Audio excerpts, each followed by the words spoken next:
It's Wednesday, and as long as Big East women's basketball teams are playing, John Fanta, Jay Alter will be with you from our Big East Digital Network studios in New York City. John, 4 teams in the NCAA Tournament, a record since this league went through reconfiguration, and also 3 teams in the WNIT. We'll break it all down as games, well, one game tonight in the WNIT, and then a loaded slate for this weekend.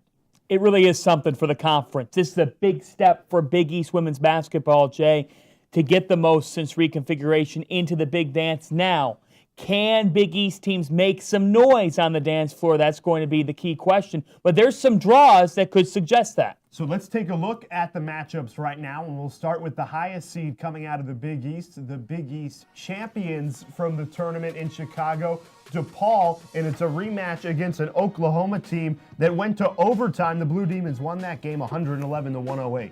Expect a lot of points in this one. 2 dynamic offenses.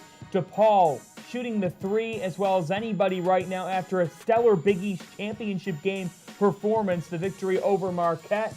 And then you've got South Dakota State and Villanova. We'll zone in on this matchup, but the theme for me in South Dakota State, Villanova, as well as Marquette and Dayton, rebounding. Both Villanova and Marquette got to be ready to box out because those opponents are good rebounding teams. And then Creighton and Iowa, 2 teams really familiar with each other. They scrimmage each other every preseason, and I am fascinated to see what Megan Gustafson does. Iowa star averages 25 and 12. Sydney Lamberty, Audrey Faber leading the way for the Blue Jays. Of those 4 matchups, who's most likely, what's the most favorable matchup that you like? Obviously, DePaul has the advantage, 5-12. Those games can be tricky, though. What do you like? DePaul has the advantage, but I think that Villanova is a team that can get past South Dakota State, and then they're the type of team in South Bend that as a 1 seed you don't want to face if you're Notre Dame because it's very difficult to prepare for what Villanova does. Could be an old school Big East matchup, but the Wildcats, they hold teams to less than 60 points per game. And it's a South Dakota State team that won the Summit, but averages nearly 80 a game. They haven't seen an opponent like Villanova in their league, so I like that for the Wildcats. I agree with you. When you look at Villanova, a team that plays really good defense consistently and is a threat from deep, those 2 things combined in tournaments like these, if they're hot and playing as well as we know they can defensively, Harry Paredes' team, they could cause some trouble. And to look at another matchup, Marquette and Dayton, it's all about rebounding. There's 2 players I really have my eye on for Dayton. It's Jenna Burdett, averaging 16 points per game, 4 assists per game. So Marquette's got to limit her. And then Erica Davenport is so important in this matchup. Giovanna Layfield. For you Marquette fans out there, remember her name. Jay, she averages 12 and 13 per game. Marquette's Davenport has got to be a tree inside. All right, the Blue Demons, as we take a closer look at DePaul, they're coming off a great run in the Big East tournament. They were the Big East champions out in their home city of Chicago. You were out there. You were on the sidelines for FS1. Is DePaul playing their best basketball at the right time? Absolutely no question. There's no doubt about that. Kelly Campbell has been fantastic for this program, and Ashton Millender has really taken the climb as well. I'm also impressed by Marte Grays. Doug Bruno has brought up how she's come back from injury in a big, big way. For the Blue Demons, they're now defending, and that's a big difference, is they kept Marquette from transition in that game. Oklahoma wants to get up and down. DePaul has been able to evolve on the defensive end of the floor. We always talk about DePaul ball and the ball movement, and right here you see it, the pull-ups. They're just so difficult to defend. But now I'm seeing them get stops. They made Marquette so uncomfortable in that championship game, and I think that carries right into this 5-12 matchup, and I see the Blue Demons advancing. Doug Bruno, he knows how to get this team to the NCAA tournament, and seemingly every year the Blue Demons playing their best ball in March. Same old story for DePaul. Awesome program. He's a legend. 16 straight NCAA tournament appearances, and we're going to talk to Kathy Meehan, who's been on the selection committee and is one of the higher-ups in St. John's athletic department, and I'll tell you what, she said it. Doug has carried the torch in this league because he knows how to get to the dance floor every year. The Blue Demons tip off noon on Friday. That is the first of the 4 teams in the NCAA tournament to be in action. You mentioned Marquette. They're at 2:30 right after DePaul. taking on Dayton, that game on ESPN2. You like the rebounding battle. I'll tell you one person we haven't talked about, the Big East Player of the Year, Alizea Blockton. Is she going to be the best player on the court between the two teams? Alizea Blockton is definitely the best player on the court. And Marquette's got to play through her, but they also have to use their balance because Dayton has 4 scorers in double figures. Marquette on the other side has 5. They've got to utilize their depth. And playing through Blockton, Alizea Blockton is going to do it at the next level. She's going to be a WNBA draft pick after her senior season next year. But this Marquette team, let's see how hungry they come out. I actually think the Big East championship game loss could be a good thing. Well, I was going to ask you about that because we were all surprised at the lopsided nature considering how good Marquette had been throughout the season. They split with DePaul, the regular season title. They actually beat the Blue Demons once. But in the second half, they really fell apart. No other way to say it. Exactly. And I think at times they let their offensive issues carry into the defensive end of the floor. It's got to go the other way around. This group, Jay, is so athletic. They fly up and down, and their pace is going to be a huge problem for Dayton. But at times they lack the attention to detail. And Carolyn Keeker has told me several times that this junior class, it's all about maturity. It's about a toughness factor. Last year, this team got to the NCAA Tournament, riding a high of a Big East championship. And how many times do we see a team ride a high, and then in the big dance, you get deer in headlights? Well, now they've experienced that. They lost in the first round last year. Let's see how they respond from that and a Big East championship game loss, because I'm sure that after that title game loss, they did some soul searching that could really help them here on this stage. One thing that is not up for debate is the talent is there. Of course. We saw it as sophomores, now juniors. Just because it didn't show up in one half in a title game does not mean it won't show up against Dayton in this first round. I agree. The hunger coming off last year's performance in the NCAA tournament and also in the title game a couple of weeks ago in Chicago, I think Marquette gets it done. I do too, but you know it, in the NCAA tournament, there's a mental factor more than anything. A team's makeup, we know what their makeup is heading into March. You talked about the other 9, or in that 8-9 game, Villanova, a 9 seed against South Dakota State. You brought up a lot of good points about Villanova and how Harry Paredes' team is dangerous. What is one thing, if you're keying in on this matchup, that we should know and gives Villanova the edge? Again, it's the defensive intensity of Villanova. They only allow 59 points per game, and South Dakota State's used to scoring nearly 80. Get ready for three-point shooting, folks. These two teams, South Dakota State and Villanova, average 9 threes per game apiece. So it's going to be raining threes from deep, but Villanova's got to box out. They need Janet Tucker to help out with that. They need Kelly Jaycott to be big time. And they also need the player who they play around in the post. Mary Gadeka is like a point forward. Mary Gadeka's got to be the one to get it done for Villanova on the glass, because South Dakota State, the Summit League champs, a plus 7.8 rebounding margin. Well, I think you can talk about the three-point shooting of both teams. I love that stat. Sounds like a three-point shootout between those two. But you just mentioned the name, Mary Gadeka. When Villanova is playing their best basketball, their offense goes through Mary Gadeka. They aren't getting stuck on the perimeter, getting forced into threes as the shot clock winds down. Now, look, there's nothing wrong with the style of Harry Paredes' play. There isn't. But Villanova does like to wind that shot clock down, and it usually leads to a three as time's winding down. If Villanova can get good play from Gadeka in the post, spread the floor, play inside and outside, I think that's their advantage over a South Dakota State team that maybe will be more reliant on shooting the three.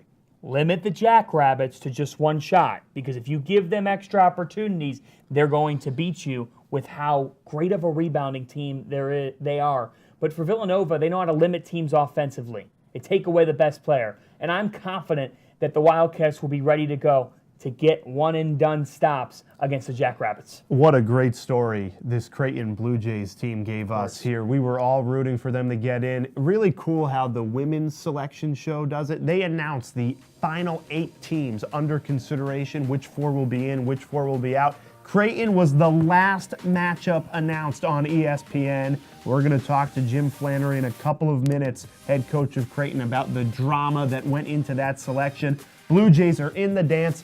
And John, you think they're going to make the most of it, an 11 seed, a favorable matchup against Iowa? It is a favorable matchup. The Blue Jays move the ball tremendously well, and that's guided by Sydney Lamberty. There may not be a player more important than her in the Big East, and she initiates it for them. Jalen Agnew also playing at a high level right now, so it's Lamberty and Agnew get it done. Creighton's got to get Audrey Faber going because she's been hit or miss lately for them. They need her to hit some shots for them and be able to post up inside. This is an Iowa team that turns it over 16 times per game. Wow. The Jays really don't give the ball away, so if they could force some turnovers, you got to be ready, though.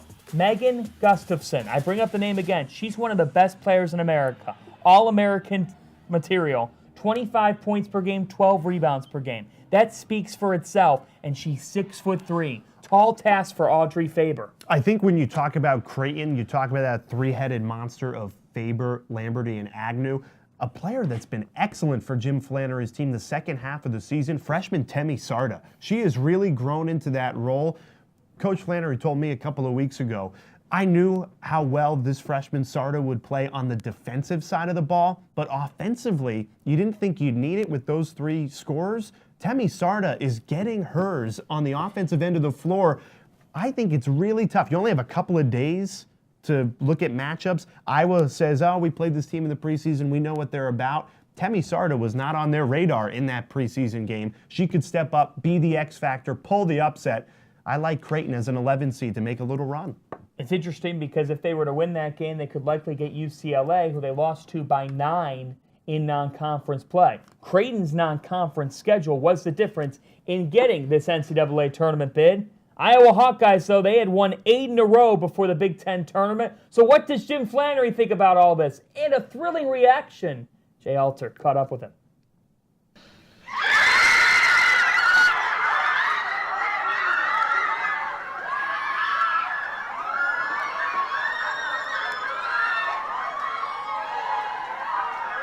And I don't think Jim Flanery's smile has left his face since Monday night. Creighton head coach, thanks for joining us. We just showed the reaction again. I can't get enough of it. What was going through your head when you saw your team in the field?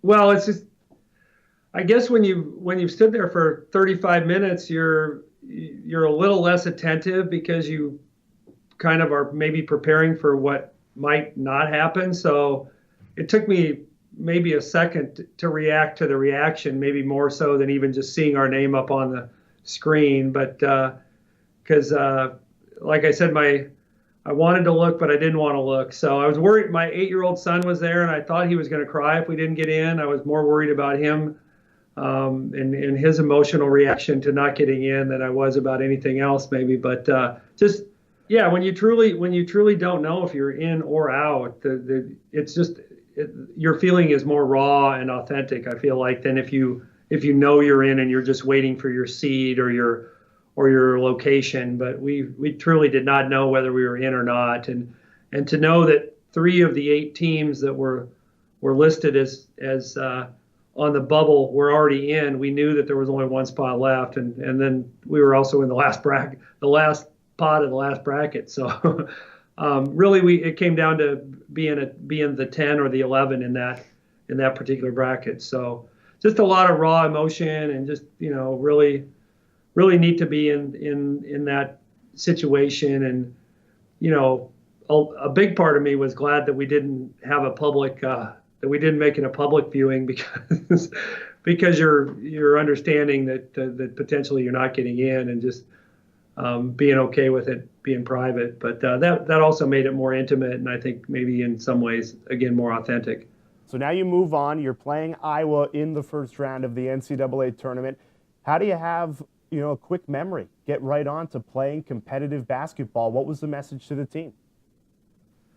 Well, just to embrace this week and the opportunity. I don't think there's a better week to be a coach or a player than to be in the preparation for an NCAA tournament game. And I said, so it's not, the feeling that you have when you step on the floor to warm up, and when the ball goes up in the air on Saturday is going to be something you'll remember. But just even this week, the preparation and everything you get to do and have to do, just remember it and reflect on it, because it's really hard to get to the NCAA tournament, and this opportunity is, it's maybe a once or twice or three times in a lifetime thing. So just embrace it, and we have familiarity with Iowa. We've scrimmaged them every year for the last 7 or 8 years. So again, that was in October, but we're pretty good friends with their staff, and there'll be a familiarity based on the fact that we scrimmaged them. Coach, you mentioned how hard it is to get into the NCAA tournament. The Big East getting 4 teams in, and also 3 teams continue postseason play in the WNIT. Could you speak to what that says about the strength of the conference this season? Yeah, we're glad to be a part of the Big East. 5 years ago, the opportunity to get the number of quality wins that we have, and the competition is terrific, and the coaches do a great job. Administration support the sport. I think we're a strong league that's moving in a direction of being even stronger. And to go from 2 teams the first 2 years after realignment to 3 teams the last 2 years and 4 this year, I think is an indication of the growth and the strength of our league, but also the support that the programs are given. And I don't even want to think about next year, but the junior class. You think about how good the junior class in our league is. The league, I think, it's really good this year. I think it's going to be even better next year. So just really, and the thing I like about our league is that, coaches support each other and administrations support each other. And I got, several people within the league reached out to me last night, and that's neat, because I think we're all pulling for each other. We want the league to be great. Well, if you don't know Jim Flanery, I would describe him as one of the happiest and nicest coaches in all of college athletics. I can only imagine the people in Omaha, they get a Jim Flanery who's already happy and nice, and he's going to the NCAA tournament. I mean, it doesn't get better than this, Coach. Thanks for spending a couple of minutes with us. Appreciate it. Thank you, Jay. Not only is he a great coach, but he's one of the best people in the business. And I kind of joked with him at the end. Every time you talk to Jim Flanery, happy, nice, happy-go-lucky, that's when he's not in the NCAA tournament. I can't even imagine what Glenn Sisk and the Creighton women's basketball team, he just must be all smiles 24/7. He's just an awesome guy. I love talking to him. All right, let's get back to the Big East as a whole. If you look at the last 5 years, let's take a look at how this year really stacks up to the previous 4, and it's a record. 4 bids this year: DePaul, Marquette, Villanova, Creighton, and it shows steady growth. If you look at that first season, 2013, 2014, 2 bids, they've doubled it up in just a 4-year span. When you talk to the coaches, they say, hey, our goal is to get 5 teams in here in the future, but you got to take that next step, and it's clear that they are getting there. If my counting's correct, Mr. Alter, Seton Hall education, after 4 comes 5, so they're right on pace. If you look at this graphic, trending upward is this Big East Conference. And there were 3 teams selected in the WNIT, so you see, out of those 3 teams, probably St. John's the most likely to be that 5th team this season. They had 2 losses to Providence, which hurt their resume, a couple of non-conference losses, which didn't go their way, but making their way into the WNIT. They tip off against Marist tomorrow night. Seton Hall and St. Joe's, that's one of just 3 games in WNIT action tonight, but then the others getting underway on Thursday and Friday should be pretty fun. Really appetizing storyline Friday in D.C. Yes. Natasha Adair, who spent 3 years with the Hoyas, coming back to the Hilltop. That game at 7 o'clock. A lot of players that she recruited still on that Georgetown team. John, we love having you in studio, but I wish Faith Woodard, who is joining us every Wednesday on our Big East Digital Network women's basketball show, is with us, because she played for Coach A. Would have loved her insight on what an awesome matchup that's going to be. It's really tough for a previous head coach to return back to their old school, especially the fact that Delaware's going to Georgetown. So it's interesting. We'll see how Coach Adair handles that. But this is a Georgetown team that is really playing their best basketball right now after pulling off that upset over Villanova, which when we saw it happen, we were like, it's not that much of an upset considering the way the Hoyas are playing. LaChina Robinson told us in the weeks leading up to the Big East tournament she would not be surprised if Jimmy Howard and Georgetown found a way to the title game. Now, look, they ran into a DePaul team that was just unbeatable for those 3 days. But you have to like what Georgetown is building in year one of Jimmy Howard, an opportunity for them to make a run in the WNIT. That's what's cool about this tournament. There's 64 teams in it. It's just as big as the NCAA tournament. You have the opportunity to get 2, 3, 4 more games with a team and build momentum towards next season. It really is fascinating to see how these teams will then build off the WNIT. Tony Bozzella in his first season took his Pirates to the WNIT and then proceeded to go to 2 straight NCAAs. And Joe Tardamella, postseasons are the bread and butter for St. John's. They just keep on making sure that they're going to some sort of postseason. And this will be good for Quadash Shahapi, Tiana England, to experience a postseason. Well, to help break down women's basketball postseason play when it pertains to the Big East, we decided to bring in one of the best women's basketball minds we could find from St. John's. Here's John Fanta's conversation with Kathy Meehan. We are now joined by Associate Vice President for Athletics at St. John's University, Kathy Meehan, who is part of that selection process with the Women's Basketball Tournament Committee. And Kathy, the Big East getting 4 teams in the Big Dance, most since reconfiguration. What does this say about the conference? Oh, John, it's so exciting. What a great night it was for the Big East. 4 teams in. Really, we eventually want to try and get 5, at least 5. But we just were so excited to get the 4 teams in since reformulation. This is the most teams we've had. The excitement in my house, I don't know about where everyone else was, but I was screaming at the TV with each thing that came up. My dog is running around. My husband's saying, I want to eat dinner. I said, no, we have to wait for the show to be over because I know we're going to get 4 teams in. But they let us sweat it out all the way to the end till Creighton finally made it in. Now, speaking of Creighton, what was appealing about the Blue Jays for them to get into the field? Well, I think, John, they've always talked about, when I was on the committee, one of the things we always talked about was a non-conference strength of schedule. What do you do that you can control, okay? And when controlling is scheduling, is your non-conference scheduling. And Creighton, I think, did a great job of getting out there. I want to say their number was something like 12, I think, their non-conference strength of schedule, which is really high. And they went and played teams, and they beat them. They beat South Dakota State. They beat Nebraska. They beat Drake, all who were in the field. They also beat, obviously, Marquette and Villanova, who was also in the field. So when you take those 5 wins, and 3 of them on the non-conference side winning, I think that was probably the one edge that got them in over some of the other bubble teams. Now, we were told that the final 4 spots, again, the 8 teams that were being considered for those final 4 spots were released on Sunday, but we were told that the final 4 took 7 hours for the committee to debate. So what goes into that process? Well, John, I was glad they kind of, that Rhonda talked about that, because I want the teams to know that there's a lot of work that goes into this selection. And most of the teams, you can pick out the top 58 right away most of the time, pretty easily. But those last teams to go in, there's a lot of teams, they start looking all the same. And part of the reason they're all being considered is they've had some good things, but also some blemishes on their record. So when I was on the committee, you kind of put all of their resumes all around the room.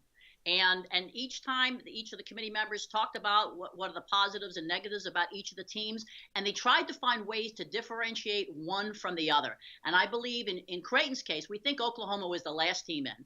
And we think in Creighton's case, they stepped out ahead by their strength of their non-conference schedule and their wins over South Dakota State, Nebraska, and Drake. For DePaul, they get the best seed out of the Big East teams, and it is tied for the best since reconfiguration. A 5 seed heading to College Station. They will take on Oklahoma. And for the Blue Demons, 16 straight Big Dance appearances, Kathy. How have they continued to set the standard in the league? Well, I'm glad you said it that way, John. They have set their standard in the league. And for the 9 other institutions are all looking at DePaul because that's what they would like to do. That consistency of excellence is something that we all strive for. And Doug has been able to do that. He has a system in place. DePaul ball is alive and well in Chicago. And they again, they played Oklahoma earlier in the year. Okay, and they had a shootout, I think, in overtime. It was both over 100. But I believe this year, right now, though, DePaul is playing better. Oklahoma is on a little bit of a slide, and I think DePaul will win that game. Meanwhile, for Marquette, back-to-back NCAA tournament appearances. And Kathy, Carolyn Keeger has done a really strong job. Her alma mater, she's lifted them back to that national stage. She certainly has. And, it's tough. The first time when you did it last year, you say, okay, that's all right. But to do it again the next year and get into almost win back-to-back championships. And it just shows you the great job they've done with those 5 kids that came in together, and now they're all juniors. They're going to have a tough first-round matchup against Dayton, who's a very good quality team. But I think they're up for the task. I think those kids are ready to keep winning and advancing. Not only are 4 Big East teams heading to the NCAA Women's Basketball Tournament, but 3 teams heading to the WNIT. Seton Hall, St. John's, and Georgetown.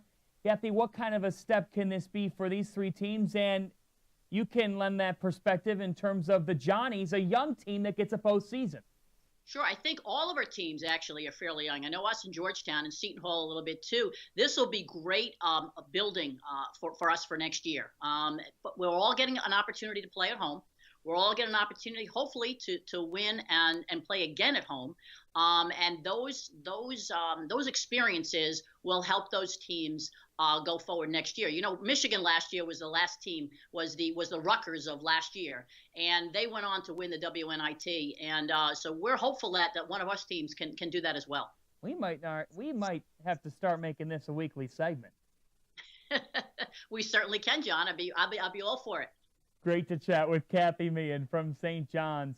Thanks for lending your perspective on all this. It was my pleasure, John.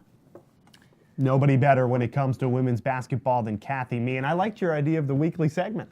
I like it too. Kathy always brings great perspective and insight into whatever you talk to her about. Maybe Kathy and Faith can do the women's basketball update next season. We're out.